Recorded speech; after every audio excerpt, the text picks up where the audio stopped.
Adam Schefter believes that the Cowboys are a sleeper team to draft a quarterback early in 2024.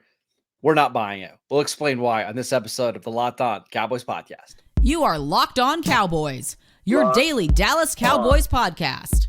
Part of the Locked On Podcast Network, your team every day. Locked on Cowboys. Locked on Cowboys. Welcome back to the Locked On Cowboys podcast, part of the Locked On Podcast Network, your team every day. We'd like to thank you for making us your first listen of the day. Today's episode is brought to you by FanDuel. Make every moment more. Right now, new customers can get $150 in bonus bets guaranteed. That's $150 win or lose. Just visit FanDuel.com/lockedon to get started. I am your host, Marcus Mosher. You can follow me on Twitter at Marcus_Mosher. Joining me today, as always, is Landon McCool. You can check him out on Twitter at McCoolBCB. We're just over, 2 weeks away from the NFL draft. We're getting really close. So, of course, this is nonsense season. And it started yesterday on one of the four-letter networks. Adam Schefter said that the Dallas Cowboys could be a sleeper team to draft a quarterback early in 2024, given Dak Prescott's contract situation. Landon, your thoughts? I think I fell asleep reading that tweet. It's that, look, I think we all as Cowboy fans are kind of used to the circus, I guess is the best way to put it, right? Like there's a constant need to put the Cowboys into the news cycle. They obviously garner a bunch of clicks. It's one of the most popular teams in the NFL. Is it outside the realm of possibility that this team could take a quarterback? No, it's not. But I have to think where. No, yes, I think where is like kind of the big thing, right? I think, is there a chance that the Cowboys take a quarterback at any point in the draft? Of course there is, but it just is not entirely likely. I mean, look, the reason this report came out is to kind of have you as the viewer of this kind of connect the dots that, oh, this is a Dak Prescott tweet. Oh, this is something I want to read. Oh, I can't believe the Cowboys are no. It garners interest. It garners likes. I think that I'll bring up a couple things. One, obviously, the first thing is that the Cowboys, I think, really like Dak Prescott. At the very least, they are going to give him at least this one more year to figure things out. And then beyond that, if they're going to get a quarterback, I have to feel like they probably will swing for the stars to reach up to go get their quarterback, as opposed to drafting a late round guy and trying to develop him from this class. And especially since, because of my second point, they kind of have already done that, guys. They already spent this year's fourth round pick to go and get Trey Lance, who's in their system, who is probably as young as almost any quarterback who's coming out in this class. Well, I was going to mention the two quarterbacks that have been frequently mentioned to the Cowboys are Michael Penix and Bo Nix.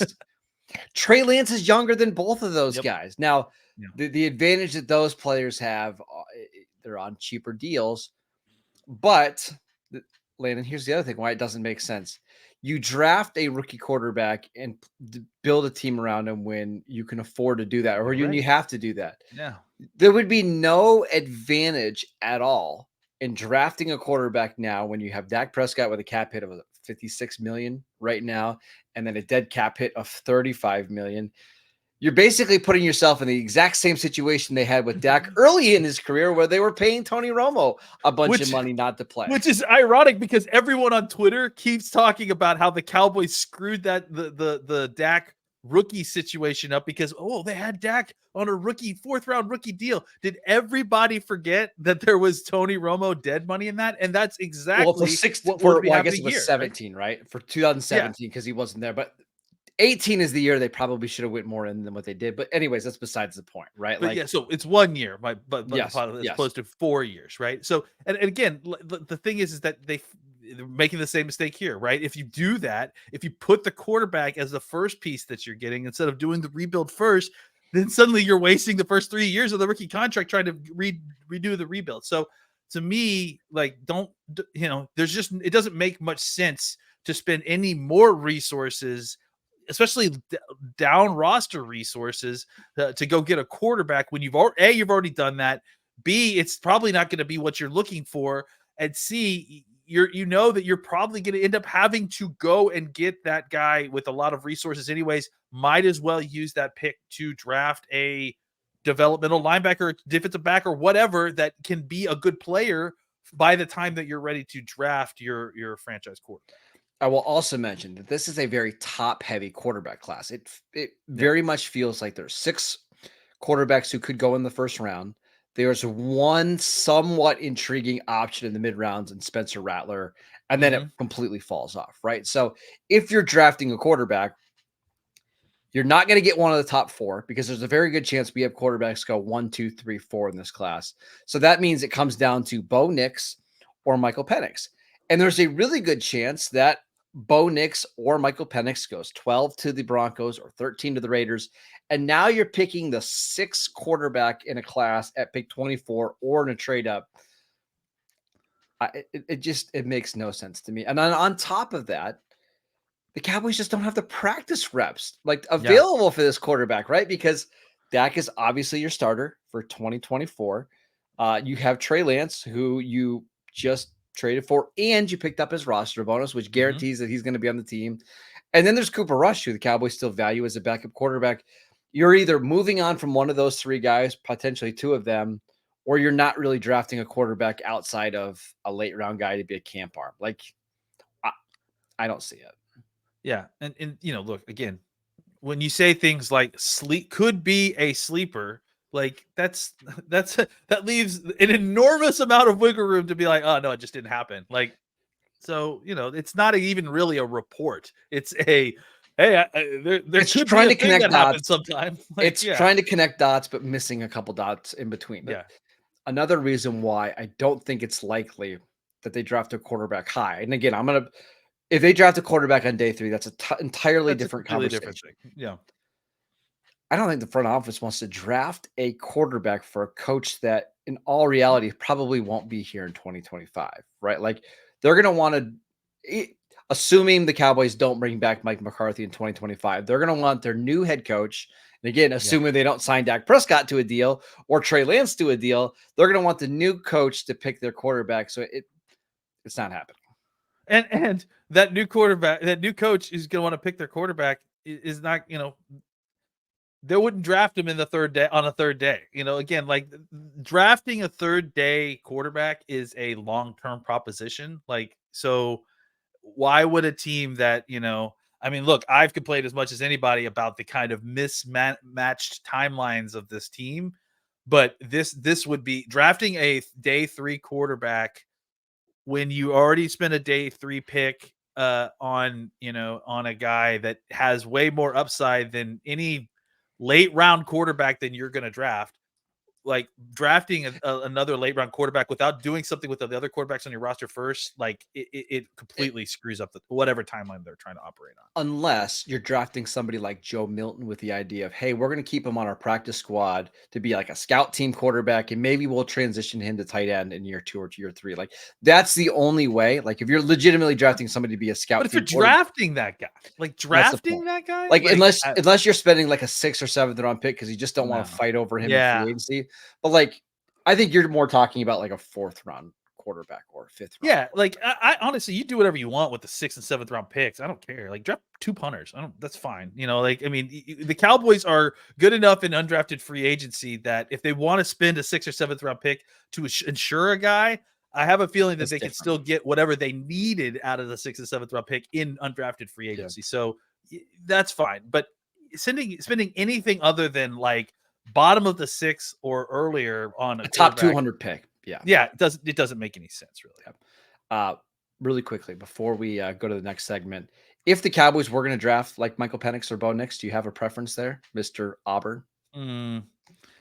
I'm still sort of mad at Bo for kind of really, really turning it on his once he got to Oregon, though. I'll tell you this much: Auburn didn't help him any. No. I guess Penix. I like Bo Nix a lot. I mean, I obviously have some bias against him because of the way things worked out at Auburn, but I think that Penix has some intriguing skills. And I think that blend of kind of skill set combined with the success he had in college, I think is intriguing. Obviously the issue there is his injuries, his age, all those things. But I think that if he got into the right situation and got opportunities early, I think he could develop into a pretty nice little quarterback. I'm probably more of a Bo Nix guy, but it doesn't matter. The Cowboys aren't drafting either of these guys, so don't worry about it. No quarterback. I haven't spent a ton of time watching either guy, honestly, because I haven't noticed we got more Cowboys getting him. Yeah. So we've got more pressing things to worry about. Like, yes, are the Cowboys going to draft Tyler Guyton at 24? Let's talk about who the current favorite is for the Cowboys in round 1 next. This episode is brought to you by FanDuel. It's playoff time in the NBA and in the NHL, plus baseball's in full swing, and FanDuel is your place to bet on every game. Right now, new customers can get $150 in bonus bets guaranteed. That's $150 win or lose. Bet on everything from slap shots to home runs to slam dunks, all in an app that is safe, secure, and easy to use. Plus, we've got the Masters starting on Thursday. We've got the play-in tournament in the NBA starting next week. Great time to be a sports fan. So what are you waiting for? Visit FanDuel.com/LockedOn and make your first bet an automatic win with FanDuel, America's #1 sportsbook. Welcome back to the Locked On Cowboys podcast. Are you watching Fox Sports or ESPN on your TV all day? Are you having to turn down the volume because of all that shouting? Make the switch to Locked On Sports today, a free 24/7 sports streaming channel program for you every day to bring you the biggest stories without all that screaming. Locked On Sports today brings you the can't-miss analysis, opinions, and news of the day, streaming 24/7 on YouTube or on the free Amazon Fire TV channels app, part of the Locked On Podcast Network, your team every day. All right, Landon, this next question comes from Goran. He wants to know, are we officially at the convincing ourselves it'll be anybody but Tyler Guyton denial stage at pick number 24, or does that come in a few weeks? I will mention Mel Kiper Jr. put out his mock draft today. Tyler Guyton was the pick for the Cowboys at 24, Jonathan Brooks at pick 56. What are your thoughts?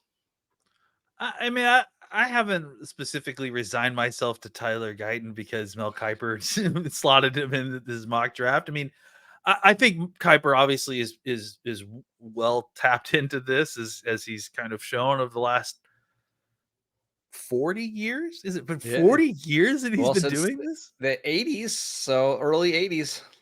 So 45 years. He's been doing it since I've been born, if that actually, now that I'm thinking. So I mean, so but at the same time, I also think that, being the most tapped in guy also makes you the #1 target for Chum, So look, I think what's clear is that the Cowboys are interested in offensive line in the first round, right? And I think what's also clear is that Tyler Guyton is a guy who is going to be going somewhere in the late first to maybe middle first to early second round, right?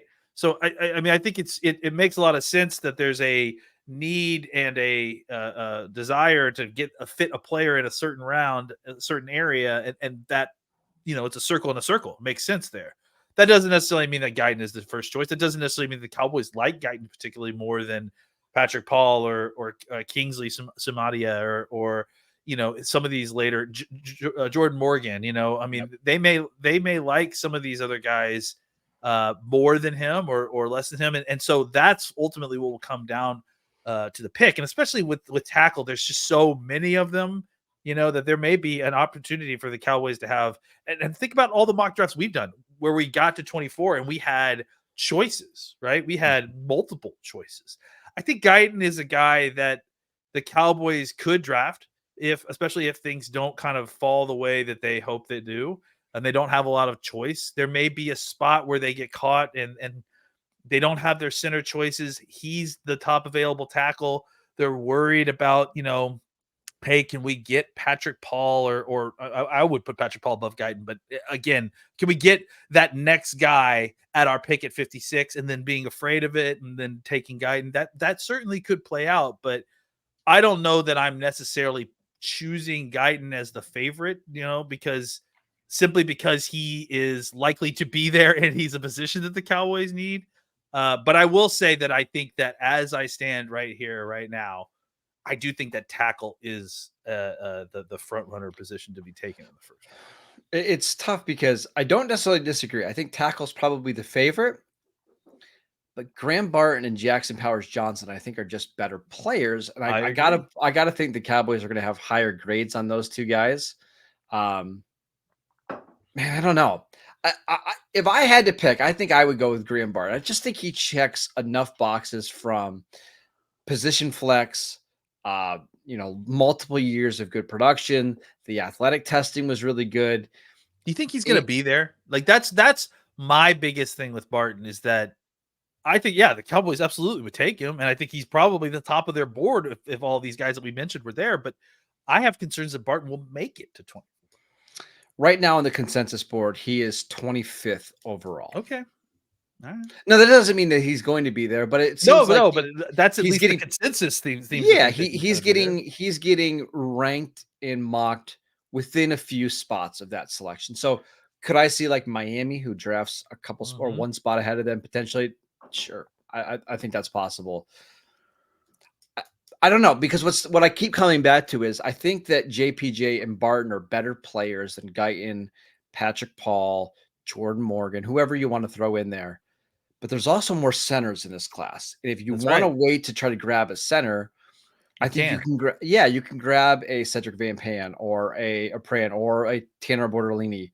I also think they feel better about the potential option of Brock Hoffman and TJ Bassett center rather than Chuma Udoga and Matt Waletzko at left tackle. So I don't want to say Guyton is the favorite, but I do think he's on the short list of players the Cowboys will consider. Yeah, certainly that. I certainly agree with that. And I think that I don't think it's outrageous to consider Guyton to be the favorite if that's what you want to do.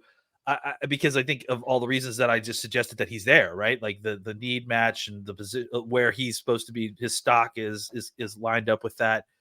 I just think that there is a lot that is probably going to go right and wrong for the Cowboys between now and then. And, I do think that there is a very good chance. And I think there's more than likely a chance that there's a higher graded player than Tyler Guyton at 24 when the Cowboys pick. The question is, how many of those players play offensive line? How many of those players, how do the Cowboys feel about their own internal ability to fill the center position with internally? There's lots of angles there. I can understand why people put Guyton in there. It makes a lot of sense when you kind of are looking at the 10,000 foot view. But when you get down to the particulars, I wonder if Guyton is too much of a neither nor. And if you don't have a guy who can play tackle right away, then is it worth it drafting a development tackle when you've already got two other guys that you're kind of developing to play tackle? That's why I kind of think like Barton and JPJ, either one of those players are plug and play starters who could potentially be an upgrade on Tyler Biadasz. And while your overall offensive line is not going to be better than it was last year, you feel good about 4 of the 5 spots. And maybe let's help our left tackle. Maybe we'll try to go sign a David Bakhtiari or somebody like that to just get us through one season. I will also say it's weird that I feel strangely more confident in the Cowboys' second round pick. Like if Jonathan Brooks is there, I just feel like that's going to be the pick. Like I have a hard time believing that they're not going to draft him. If he's there, to me, that feels like the consensus in round 1. I could see 7 or 8 different players being the pick there. Yeah, absolutely. I mean, that's the thing is that to me, Guyton feels like the floor. That's why I'm not just resigning to the idea that he's going to be the 24th overall pick for the Cowboys. All right, I want to talk about T'Vondre Sweat, who has been in the news for some bad reasons over the last week. Could the Cowboys potentially take a shot on him sometime on day 2 or day 3? We will get to that next.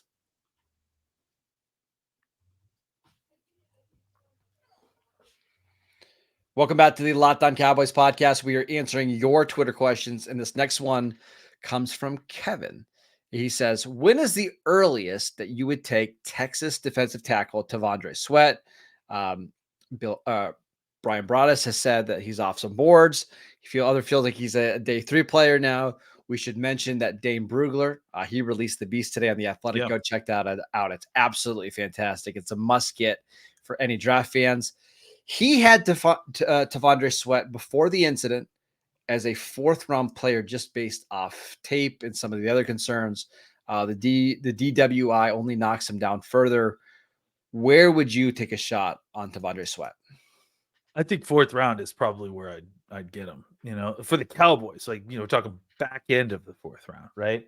Which the Cowboys don't have a pick yet, but we'll see. Yeah. But that's a good point. Yeah. So I guess if the Cowboys had a 4th round pick, that's where I would be comfortable if they were going to take him. I wouldn't be shocked if he fell into the 5th round, just because, there's just the thing about it is defensive tackle, especially nose tackle, is such a hard position to kind of gauge draft stock in, because not every team is going to be interested in getting these guys. The good ones are pretty rare, so that kind of elevates their stock. But the kind of middling ones, it's like you can get those a dime a dozen. And now you've got this guy who I think, look, Dane has his opinion. I obviously respect Dane's opinion more than almost anybody about these guys, right? I think Sweat's tape is better than 4th round, in my opinion. Sure. But I don't know. Just to be clear, I don't think that was his evaluation grade. I think that includes like some of the weight concerns and some of the off the field concerns. So that's fair. I think his grade on him before the DWI was a 4. So I think there's got to be a mix of some other stuff. That makes some sense, because I feel like his tape shows you a one of these kind of elevated nose tackles. You don't see guys like this very often. He can rush the passer a little bit. He's strong. He can hold up a double team. The off-field stuff, it's like, it's tough, right? It's self-destructive behavior. It's not, him being an abuser or getting into fights or anything like that. But this is the kind of stuff that, like, you still miss games for, right? Substance abuse and DWIs and, these. So it's tough because he's young and you want to give these kids opportunities, but you just can't take a chance with something like this. And especially, like I said, because he's such a niche position, I would say that 4th is probably where I would be comfortable taking him, but I wouldn't be shocked if he fell, into the 5th and 6th round. We've seen this kind of thing happen before. So, I think starting in the 4th round is where I would feel comfortable. But again, I would also make sure that the Cowboys have got their arms around exactly what's going on with this kid. The thing that's really, I just want to throw this out before we go, keep going. The thing that's really frustrating with this is that there was talk about how he had kind of turned a corner with some of this stuff. He had definitely had kind of a reputation earlier in his career in Austin. And then he came out this year, was all football, was, really had turned things around. So for him to kind of take a step back here and as you pointed out, it's not a small step. I mean, he blew a 0.1, while in the middle of the day. Sunday afternoon. Yeah. Yeah. So, that's a pretty big fall off the horse. So it's frustrating. And I'm sure he's frustrated and it's going to have a major effect on the stock. There's no doubt about it. Just a couple like nose tackle things. Over the last couple of years, we saw like Siaki Ika, the Baylor defensive tackle. I think he went pick 100 last year, which is a compensatory 3rd round pick. We saw Neil Farrell, who was from LSU. He was another big one that went late 4th round. Tyler Shelvin was another LSU nose tackle who fell all the way to the 5th round. He was out of the league after year 1.